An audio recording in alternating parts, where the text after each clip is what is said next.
Let's talk about the winter season. Let's talk about office parties, hotel function rooms, businesses, catering teams. Let's talk about waiters, waitresses, cleaners. Let's talk about DJs. Let's talk about security staff. These are the people that have been hammered over the summer.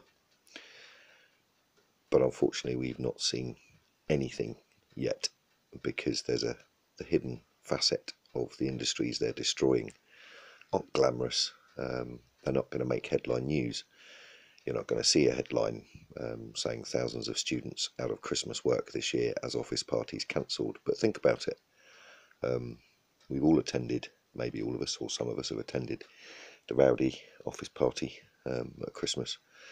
Maybe in a hotel, maybe it was your company was large enough where you hired a function room for yourselves, or in the UK if you were a small business, if you wanted a big rowdy party, you'd go and join in, book a large table at an event at a hotel in town, and there'd be other companies and businesses there and DJ and what have you, and it was a thoroughly catered for event. But it employed a lot of people, and obviously after the office parties, people go on to bars or go on to clubs.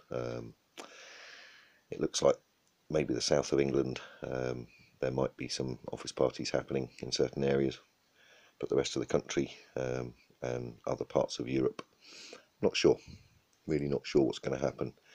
But one thing's for sure, the loss of employment and the loss of revenue for the catering companies and the hotels in particular, not to mention the small shops and the retailers who this time of year in the lead up to Christmas do genuinely make up to 80, in some cases 90% of their annual profit over the Christmas period from people enjoying the leisure and tourism and hospitality sector.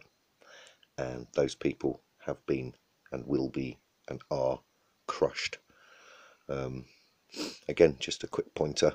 I read somewhere that 44% of Americans are considering taking a store card to cover Christmas. I mean, I find these statistics difficult to believe, but if that is a true statistic, it shows the value of Christmas still to people, and that they're prepared to go into debt in order to have Christmas, because have they surely not figured out yet the stuff that you want to buy that you don't need and you haven't seen yet that's in the store is already in the store. It's already been made and manufactured. So when you go in, what you're essentially doing is asking, can you have the stuff that's in the store at 30 or 40% more than they're asking for if you just pay them a little bit later? Now, because they're not making the stuff for you on the spot, then their risk is minimal, and the risk of slipping further into debt this year by taking on extra credit to cover a holiday season is makes me shudder.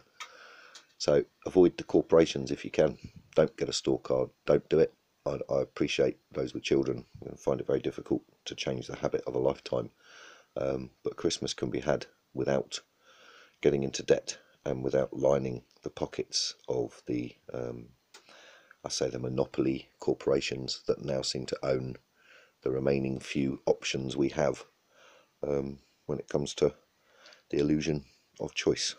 Cheers, everyone.